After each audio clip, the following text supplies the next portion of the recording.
Yo, what's up? Magandang tanghali guys. Chris TV, welcome back to my channel again guys. Guys, sa sobrang init ngayon, panahon ngayon, malinginsangan at sobrang init. Kaya yung mga fish natin namamatay guys, yung iba. Yan. So dito, ang lakas na may aerator naman siya. Oh. May hangin naman. Naiwan dyan, 3 na lang. So, papalitan natin ng tubig. To try natin palitan ng tubig. Lamig naman eh, oh. Hindi naman ganong karami. Ayun, may isa pang patay, oh. Actually, dyan, mga ilang female na namatay sa isang male. Yan. Dito sa atin, albino koi. Papalitan na lang natin ang tubig to. Try natin. Ayan, oh. May aerator naman. Nagtataka ka, guys, bakit? Matumal na nga yung bintahan ngayon. Mainit pa. Namamatay pa sila pag sobrang init. So yun na guys, pinalitan na natin ng tubig. Binalik na natin yung ating albino koi dyan na 3 guys. Yan. Madilim na. Kaya na sila guys, pinalitan na natin ng tubig dyan. Actually 3 na lang sila, puro male pa. Pero marami tayong kasunod niyan guys. Albino koi. Ito naman yung ating ano guys, oh, albino. Actually, albino to na red tail guys. Yan. Hindi na sa kagandahan dito. Sinipirit natin yung pinakamaganda. Ito yung kasama nun guys. Siniwalay na natin. Gawin ng future breeder to. Since wala na yung mga parents nito guys. Namatay na kasi. Yan, buntis na. Oh. Actually, maraming lalaki dyan. Nasa 5. 2 lang yung female. Yan. Ibibreed ko muna yun sila guys kasi nawala na yung mga parents niyan.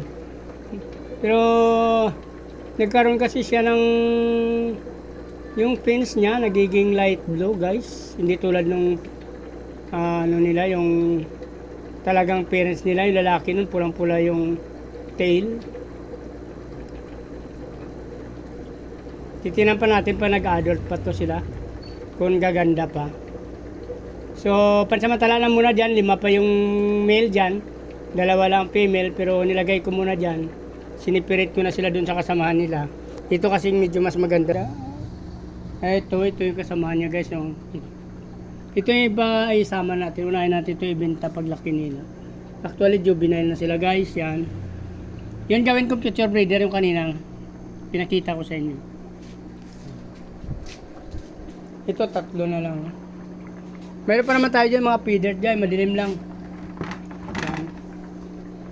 So ito ina-out natin to guys ng mga danyo tsaka gapi, halo-halo na sila dyan. Hindi na natin sila binalik doon muna sa may salamin kasi meron na tayo na ilagay doon.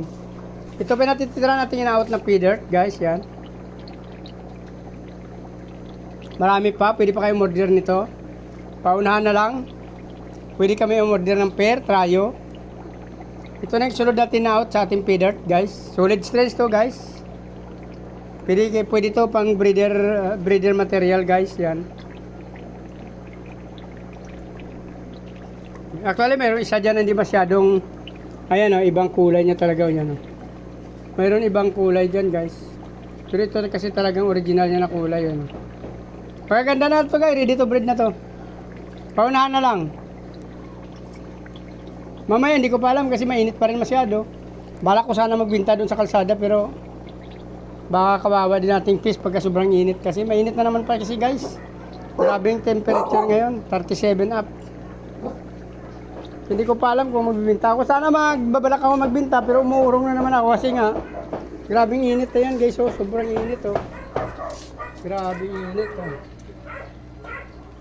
Sobrang sakit kasi ng init ngayon. So parang nagdadalawang isip din ako na magbinta guys. Kung natapos yung video na to guys, please like, follow, subscribe sa aking YouTube channel guys. Sama nyo na rin ang notification bell para updated kayo sa mga video na upload natin araw-araw. Maraming salamat sa patuloy na panood at pasuporta sa aking mga ina-upload na video guys. Pag-follow nyo na rin ang aking Facebook page, Chris Molieno guys. Maraming salamat at nice ko mabuhay kayo hanggang gusto nyo. Bye-bye!